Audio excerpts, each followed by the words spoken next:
அஸ்ஸலாமு அலைக்கும். Welcome to Shala's recipes. இன்றைக்கி நம்ம என்ன ரெசிபி பார்க்க போகிறோம்னா முடிச்சூர் லட்டு தாங்க பார்க்க போகிறோம். கடலை மாவு இல்லாமல் கடலைப்பருப்பு வச்சு எப்படி பண்ணலான்னு பார்க்கலாம் வாங்க.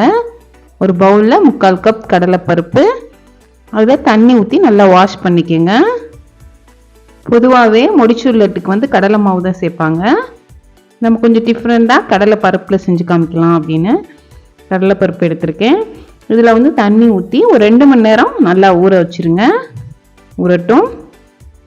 2 மணி நேரம் ஆயிடுச்சு. இதில் உள்ள தண்ணி எல்லாம் சுத்தமாக வடிச்சிட்டு ஒரு மிக்சி ஜாரில் மாற்றிடலாம். தண்ணியே இல்லாமல் அரைச்சிக்கோங்க. பல்ஸ் பண்ணுங்க.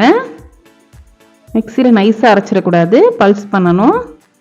இந்த மாதிரி நெருப்பாக இருக்கணும். ரொம்ப நெருன்னு இருக்கக்கூடாது. நல்லா பார்த்துக்கோங்க. இப்போ இதை எடுத்து கொஞ்சம் கொஞ்சமாக எடுத்து சூடான ஆயிலில் பொரிச்சு எடுத்துக்கலாம். ரொம்பவும் செவக்கணும்னு அவசியம் இல்லைங்க, லைட்டாக குக்கானா போதும். ஏன்னா அந்த பச்சை வாடை போகிறதுக்காக நம்ம வந்து ஒரு நிமிஷம் நம்ம அந்த மாதிரி பிரட்டி எடுக்கிறோம் ஆயிலில். இன்னும் லட்டு சாப்பிடல நமக்கு அந்த பச்சை வாடை அடிக்கும், அதுக்காக. அவ்வளோதாங்க. இப்போ நம்ம எடுத்துடலாம். கலர்னால் சேஞ்ச் ஆகணும்னு அவசியமே இல்லை, அப்படியே எடுத்துருங்க. இந்த மாதிரி எல்லாத்தையும் நம்ம பொரிச்சு எடுத்துடலாம். பொரிச்சு ஆற வச்சுருங்க. கம்ப்ளீட்டாக ஆற விட்டு அதுக்கப்புறம் மிக்சி ஜாரில் மாற்றிக்கிடலாம். கடலை மாவில் பண்ணுறதுக்கும் கடலைப்பருப்பில் பண்ணுறதுக்கும் ரொம்ப டிஃப்ரெண்ட் எதுவும் வந்துடாதுங்க. டேஸ்ட் ஒரே மாதிரி தான் இருக்கும். இப்போ இது எல்லாத்தையும் மிக்சி ஜாரில் மாற்றி மறுபடியும் பல்ஸ் பண்ணிட்டு வந்துடுறேன். நைஸாக அரைக்கக்கூடாதுங்க, பல்ஸ் பண்ணணும். இந்த மாதிரி இருக்கணும். இப்போ ஒரு பேனில் 3 டேபிள் ஸ்பூன் நெய் சேர்த்துக்கோங்க. லட்டை பொறுத்த வரைக்கும் நமக்கு நெய் வந்து அதிகமாக தேவைப்படாது. இப்போ இதில் 3 டேபிள் ஸ்பூன் முந்திரி சேர்த்துக்கோங்க. அதே மாதிரி 3 டேபிள் ஸ்பூன் கிஸ்மிஸ். இது வந்து ஆப்ஷனல் தான், நீங்கள் நிறையா சேர்க்குறா இருந்தாலும் தாராளமாக சேர்க்கலாம். எல்லாத்தையும் சேர்த்து நல்லா வறுத்துக்கோங்க. கண்டிப்பாக இது லட்டில் சேர்க்கணும். நம்ம இதை ஒரு ஓரமாக வச்சிடலாம். இப்போ நம்ம வந்து சுகர் சிரப் தயார் பண்ணிடலாம். 3/4 கப் சுகர், 2 டேபிள் ஸ்பூன் தண்ணி. சுகர் மெல்ட் ஆகட்டும். தண்ணி வந்து அதிகமாக சேர்க்கக்கூடாது, நான் சொன்ன மெஷர்மெண்ட்லேயே சேர்த்துக்கோங்க. எதுக்கு சொல்கிறேன்னா அப்புறம் ரொம்ப அதிகமான நேரம் நம்ம லட்டு வந்து வேக வைக்கிற மாதிரி இருக்கும், ரொம்ப மாவு மாதிரி ஆயிரும். கொஞ்சம் நெருப்பாக இருந்தால் தான் நல்லாயிருக்கும். பாருங்கள், இப்போ பபுள்ஸாக வந்துருச்சு. இப்போ வந்து நம்ம ஒரு கம்பிப்பாக தான் இருக்கணும்.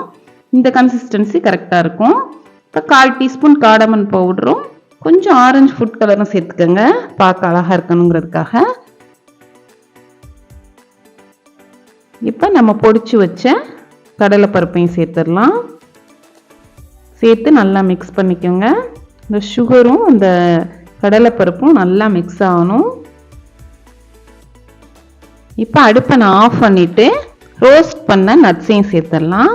சேர்த்து அதையும் நல்லா மிக்ஸ் பண்ணிக்கோங்க. பருப்பை ஊற வைக்க தான் நமக்கு டைம் ஆகும். மற்றபடி இந்த லட்டு செய்கிறதுக்கு நமக்கு ஒரு 15 நிமிஷம் போதும். டேஸ்ட் வேறு லெவலில் இருக்கும். நீங்களும் ட்ரை பண்ணி பாருங்கள் கண்டிப்பாக. இப்போ இறக்கி வச்சு கம்ப்ளீட்டாக ஆற விட்டுருங்க. சூடாக இருக்குன்னு நமக்கு உருண்டை பிடிக்க முடியாது. இது கடலை மாவாக இருந்தால் நம்ம சூடாகவே செஞ்சிடலாம். இது கடலை பருப்புனால நல்லா கம்ப்ளீட்டாக ஆற விட்டுட்டு நம்ம உருண்டை பிடிச்சிடலாம். உங்களுடைய விருப்பங்க, நீங்கள் என்ன சைஸில் வேணால் நம்ம வந்து லட்டு பண்ணிக்கிடலாம். நான் மீடியம் சைஸில் பண்ணியிருக்கேன். இந்த சைஸில் பண்ணுறப்போ எனக்கு 9 லட்டு கிடச்சிச்சு. இதுக்கு மேலே சின்னதாக சில்வர் வாக், இது பார்க்க அழகாக இருக்கணுங்கிறதுக்காக, வேண்டான்னா நீங்கள் விட்டுருங்க. அவ்வளோதாங்க, நம்மளுடைய முடிச்சூர் லட்டு சூப்பராக தயாராகிடுச்சு. ஸ்வீட்னா யாருக்கு தாங்க பிடிக்காது, எல்லாத்துக்குமே பிடிக்கும். அது முடிச்சூர் லட்டு சொல்லவே வேணாம். இப்போ நான் பிச்சு காமிக்கிறேன் பாருங்கள், எவ்வளோ ஜூஸியாக இருக்குன்னு. நீங்களும் ட்ரை பண்ணி பாருங்கள்.